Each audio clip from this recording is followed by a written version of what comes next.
बिस्मिल्लाहिर्रहमानिर्रहीम। अस्सलाम वालेकुम प्यारे दोस्तों, ईटा और यू टेस्ट की जानिब से आप सब दोस्तों को अपने चैनल में वेलकम करता हूं।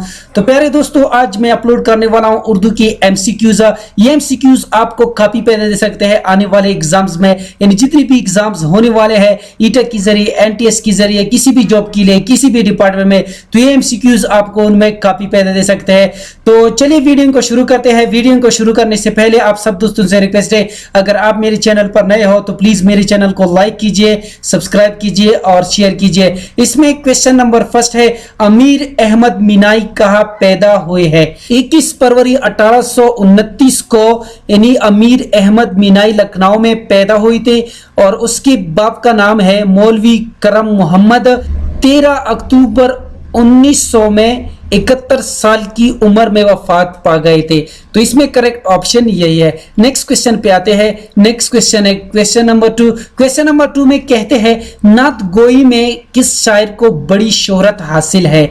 तो नात गोई में यानी अमीर मीनाई को बहुत बड़ी शोहरत हासिल है। इसमें करेक्ट ऑप्शन है ऑप्शन सी। नेक्स्ट क्वेश्चन पे आते हैं। नेक्स्ट क्वेश्चन है क्वेश्चन नंबर 3, किसको अवामी शायर कहा जाता है?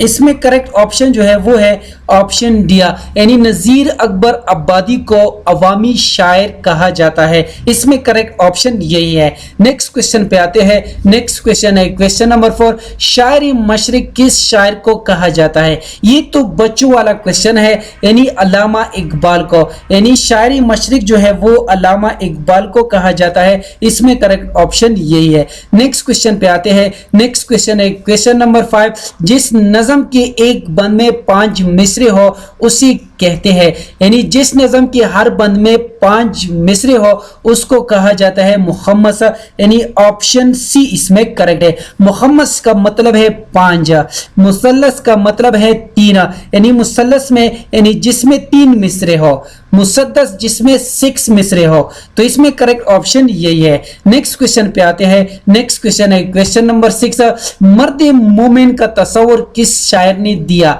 यानी मर्द मोमिन का तस्वर अल्लामा इकबाल ने दिया था। तो इसमें करेक्ट ऑप्शन यही है। नेक्स्ट क्वेश्चन पे आते हैं। नेक्स्ट क्वेश्चन है क्वेश्चन नंबर 7, किस शायर की सारी जिंदगी गमों और परेशानियों में गुजरिया? तो इस सवाल में कहते हैं कि नीचे दी गए ऑप्शन में वो कौन सा शायर है जिसकी सारी जिंदगी गमों और परेशानियों में गुजरी है, यानी ऑप्शन डी इसमें करेक्ट है। नेक्स्ट क्वेश्चन पे आते हैं। नेक्स्ट क्वेश्चन है क्वेश्चन नंबर 8, किसको गम का शायर और गजल का बादशाह कहा जाता है? यानी नीचे दी गई ऑप्शन में वो कौन सा शायर है जिसको गम का शायर और गजल का बादशाह कहा जाता है?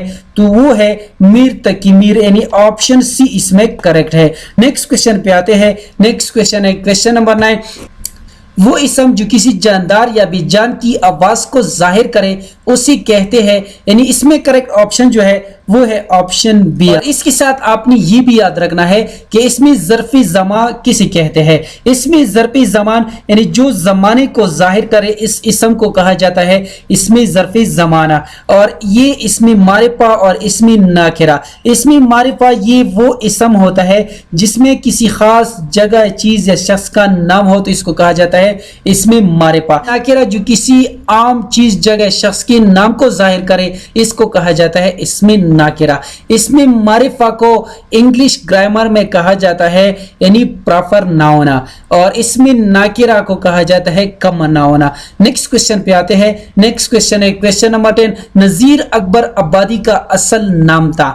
यानी नजीर अकबर अब्बादी का असल नाम वली मोहम्मद था, यानी ऑप्शन बी इसमें करेक्ट है। नेक्स्ट क्वेश्चन पे आते हैं। नेक्स्ट क्वेश्चन है क्वेश्चन नंबर 11, मारिया ने इनाम हासिल किया, इस जुमले में ने किया है, यानी ने जो है ग्रामर की लिहाज से नीचे दी गई ऑप्शन में किस में आता है? हर्फे निदा, यानी वो हुरूफ जो फुकारने के लिए बोले जाए तो इसको कहा जाता है हर्फे निदा, यानी अरे ए, यानी ए खुदा मुझ पर रहम कर। तो इस जुमले में ए जो है ये हर्फे निदा को जाहिर कर रहा है। दूसरी यानी ऑप्शन बी में हर्फे जार, यानी हर्फे जार यानी वो हर्फ जो किसी इसम को पेल से मिलाते हो तो इसको कहा जाता है इस हर्फी जार, यानी ने, फर, को वगैरह। तो ये सारे के सारे हर्फी जार है।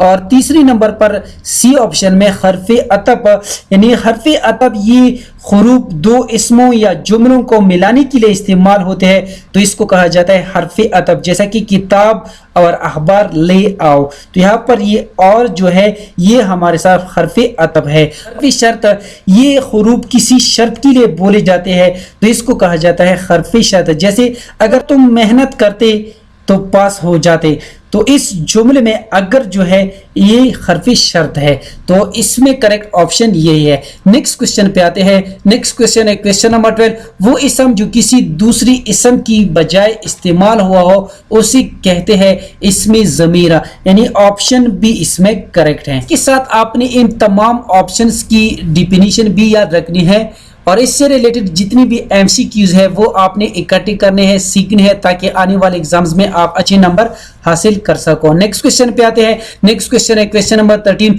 मिर्जा गालिब का पूरा नाम था, यानी मिर्जा गालिब का पूरा नाम था असदुल्ला, यानी असदुल्ला खान, यानी ऑप्शन बी इसमें करेक्ट है। नेक्स्ट क्वेश्चन पे आते हैं। नेक्स्ट क्वेश्चन है क्वेश्चन नंबर 14।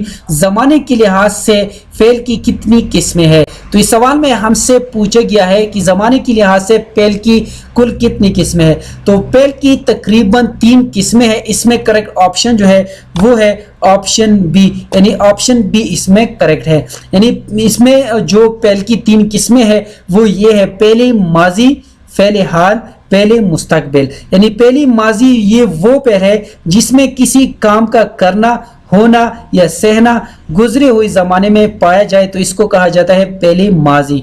और दूसरी नंबर पर है पहले हाल, किसी काम का करना या होना मौजूदा जमाने में पाया जाए, तो इसको कहा जाता है पहले हाल।